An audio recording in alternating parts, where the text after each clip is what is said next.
Okay, so today I'm going to teach you a little trick that I learned long ago during fixing your starter. And all you need is actually toothpick. And you would take this out, of course, your two screws. Okay. Once you have that out, you would have something like this right here. Okay. Then it'll pop out something like this right here. That's the shell of it. Okay. Now here comes the trick to this. Okay. The trick to this is that when you put this back, it is very hard because this has to sit inside. Okay? And how would you do that? The best way I found is to put toothpick in them.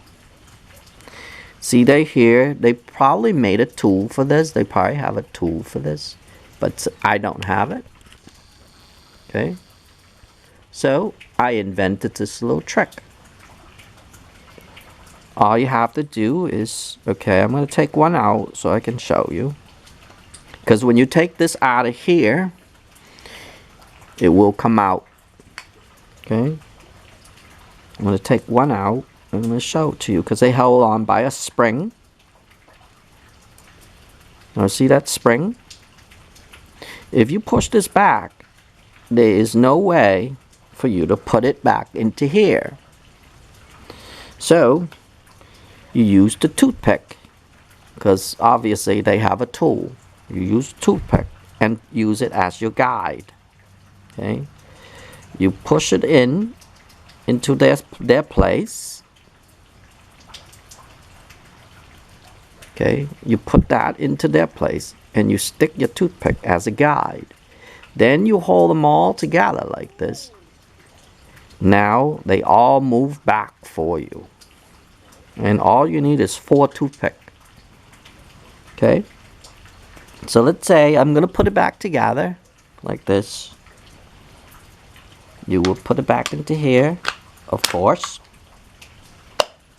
Okay? Then you would use the align them because there is 2 bolt that goes there. You can actually look through them if you want, so you know where the bolt is. You will see the hole, and the hole will go right through. Okay, then you hold this together like so, clamp them with your hand, and all you do is just drop it in. And remember, there's a little cut here. It goes into here.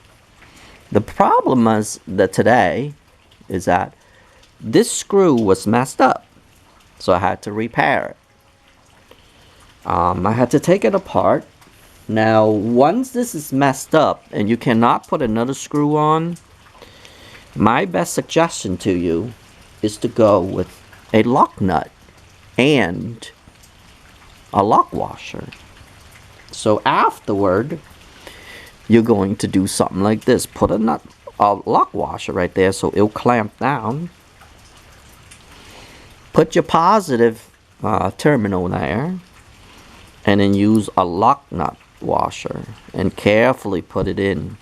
And this is because this is stripped. You see it? Because it's stripped, I have no choice. And this is its last leg. What they do to this, you can't really repair that. There's no way I really repair that. So I open it up. I clean the stator part that was inside here. I wanted to clean it because it was rusted. So that's why I took it apart. Now I'm good. So I'm going to put it back in, and I'm going to show you how to do it. Remember, just hold down there, and then it'll fit in all in there for you. And voila! See how quick that is? All you need is 4 toothpicks. That's it. And that's how you would repair, or at least have it to hold for you, you know. So you can repair your starter, and then just put your screw back. But that's it. I actually learned this trick since I was a little kid. I couldn't figure it out, so I said to myself, well, how would I do it? And I thought of the idea of 4 toothpicks, and that's what I did. And now you just put your screws back, tighten up everything, and you're good again. And oh, the reason why I did this, one more time before I go, was this thing was stripped, and then I wire brushed everything, so to make so the rotor, or the part of the rotor would be nice again, because it's kind of stuck a little bit. I think it got rusted. But anyway, that's about it on this video. I hope that you find it useful. I will see you next video.